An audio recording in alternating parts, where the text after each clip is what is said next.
श्री राम कथा के अंतर्गत ब्रह्मणत्व की प्राप्ति।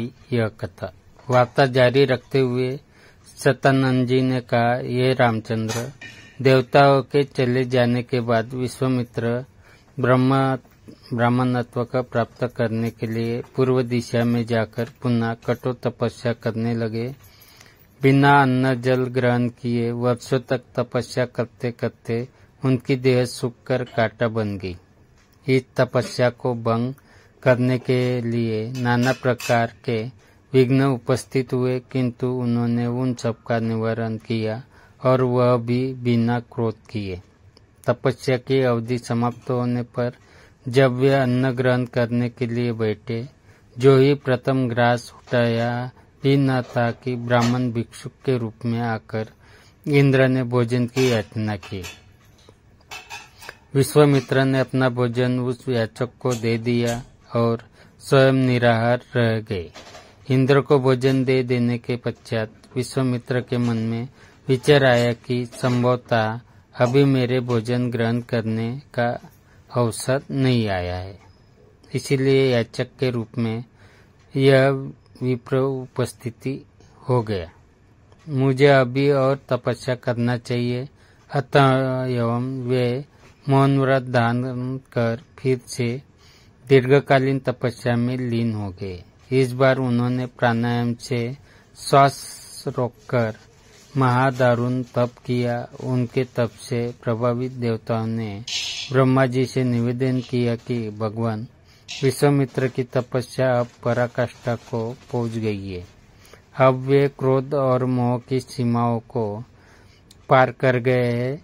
अब इनके तेज से सारा संसार प्रकाशित हो उठा है।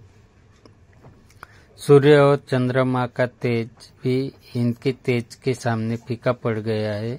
अतएव आप प्रसन्न होकर इनकी अभिलाषा पूर्ण कीजिए।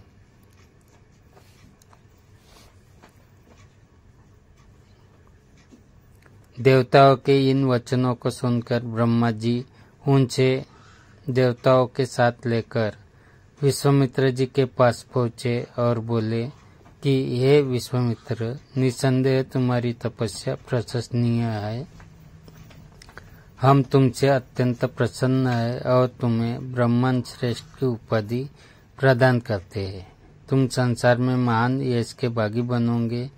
ब्रह्मा जी से यह वरदान पाकर विश्वामित्र ने कहा कि हे भगवान, जब आपने मुझे यह वरदान दिया है तो मुझे ओंकार, षटकार और चारों वेदों का ज्ञान भी प्रदान करे। प्रभु, अपनी तपस्या को मैं तभी सफल समझूंगा जब वशिष्ठ जी मुझे ब्राह्मण और ब्रह्मर्षि स्वीकार करेंगे। विश्वामित्र की बात सुनकर समस्त देवताओं ने वशिष्ठ जी के पास जाकर उन्हें सारा वृत्तांत सुनाया। उनकी तपस्या की कथा सुनकर वशिष्ठ जी स्वयं विश्वामित्र के पास पहुँचे और उन्हें अपने हृदय से लगाकर बोले कि विश्वामित्र जी, आप वास्तव में ब्रह्मर्षि है। मैं आज से आपको ब्राह्मण स्वीकार करता हूँ।